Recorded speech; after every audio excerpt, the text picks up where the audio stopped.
Hey guys, Bunny here from Ambush Bunny Survival. Before I get started with today's video, be sure to like and subscribe, and hit that bell button so you get notifications when I post anything new. It's the day before Mother's Day, and happy Mother's Day early to all you moms out there. Got my number one mom out there, and that's my queen bee. She's currently working, as well as the rest of my girls. Yep, that's right, way over there is my hive. The honey bunny bees are doing great. You can see this thing, I know it's blurry because I'm not going to walk over to them, but there's a thing off to the right. That is a external hive feeder. I recently opened up their hive and I found I did an oopsie. Actually did a couple of oopsies and then I've corrected. Like I said in one of the previous videos, I went out in the wind and the rain to fix one of them because I had my cinder blocks upright. And it's not very stable, and especially when you start stacking the other parts of your hive up on top of that, it could possibly topple over. And so I turned them on their sides and moved the hive down onto two of the blocks. I've put a bird bath behind it so they have a water access, and put some bricks inside of it so they can get out in case they fall in the water, have something to land on to drink. And I've since have done this and have since had them for several weeks. I've gotten quite comfortable around them, and apparently they're quite comfortable with me. You can't watch for a little while. You'll probably see something going zipping past the camera. That's going to be them, because even though I'm this far away from the hive, they like to come and see what I'm doing. Anyway, I've only opened this hive up like twice since I've had them.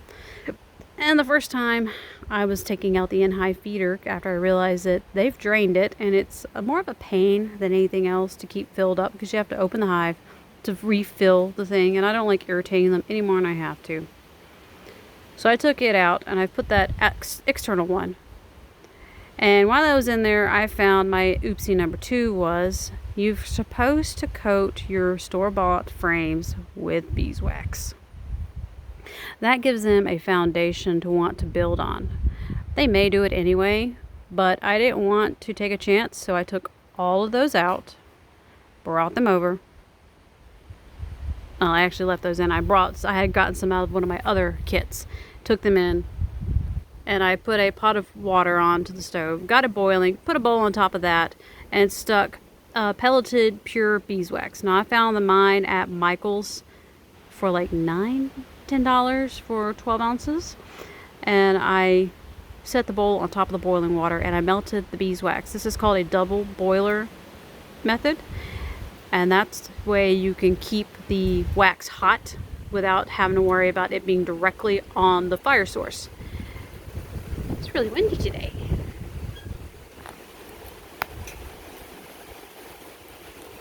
I took a foam brush, not like a regular haired paintbrush, but one of the foam ones, and I dabbed the wax onto the frames. Then I went and opened it up, removed the ones that did not have wax on, and replaced them.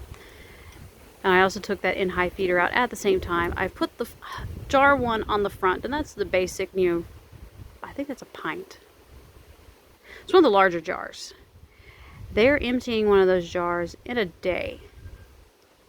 And it also, since it's right there at the front of the entrance, it kind of promotes what's called robbing, which is quite literally what it sounds like. Bees will come along and not just take it from that feeder, but they'll go into the hive and take food and resources directly from the bees. So I'm working on something to correct that.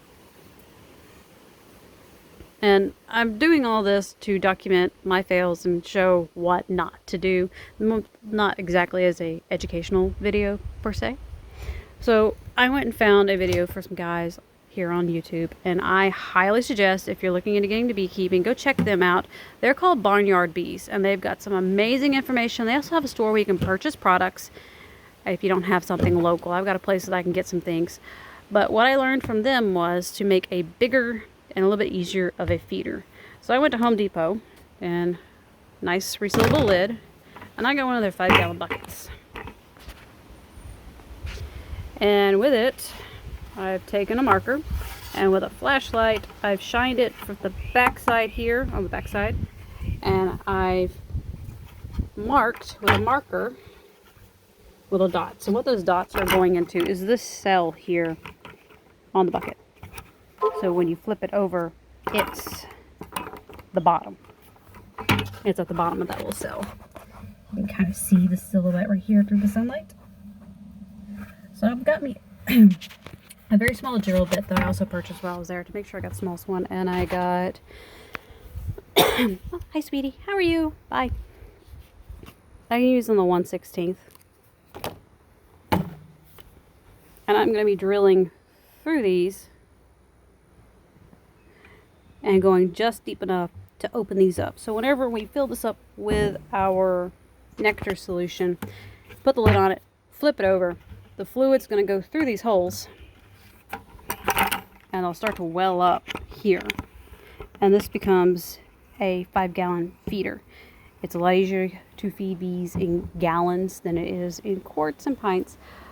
So this is going to make my life a little bit easier. One of the other things to keep in mind is to find where your handle is and mark that spot inside your bucket.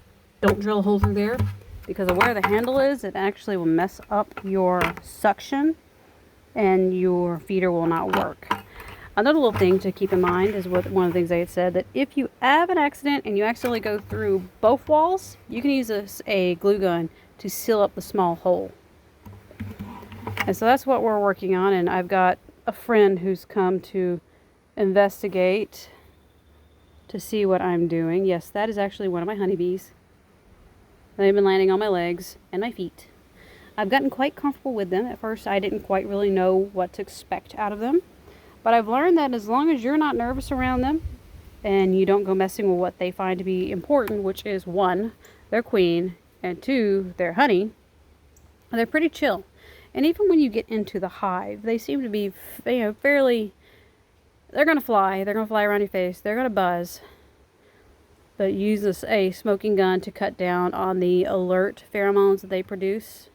And just be slow, gentle, and careful. They're normally not that bad. One of the other things to keep in mind is when to go into a hive. The best times is on a clear day that's sunny, not too windy, between 11 and 2 or 4 o'clock. So 11 in the morning to 2 or 4 p.m. That's when the foragers are all going to be out. They're going to be hunting for their food. And so a large number of the bees is going to be out of the hive. So it's going to be less for you to have to work around it and worry about accidentally hurting. Right there, I'm going green as usual. So I've recycled a cat litter bucket. I went and printed out some flower stickers and have posted on the side of it from my little Cricut vinyl cutter. But it's got a small slit cut on the bottom part of the lid on the opposite side, and I've put a tray with pollen substitute with a drop of lemongrass essential oil, which is an attractant, and that's a feeding station, because right now, even though we have stuff planted, nothing's blooming. And so this is a time when it's hard for them to find pollen, it's hard for them to find nectar, and that's why I'm fixing up a feeding station for both. So this feeder is going to go right beside it, and they're going to have a nectar station and a pollen station right there. And it's a straight across, because when bees take off, you know the phrase, they make a beeline, because when they fly out, they make a straight line out of where they come out of before they start turning. So I've got it straight out in front of their hive for them to want to be able to come and get food. So I'm going to be working on this and setting this up. I'm going to go and also boil down some water to add in my sugar. Right now, my nectar mixture is 1 part water to 1 part sugar. When it gets into like the winter time, I'm going to be switching it to 2 part sugar to 1 part water to make it a stronger, thicker syrup for the longer, colder months. Thanks for watching, guys. And as I get more content made and more videos made, I will definitely be posting it up. I'll also continue tracking my progress and my hoorays and my oopsies for the bees.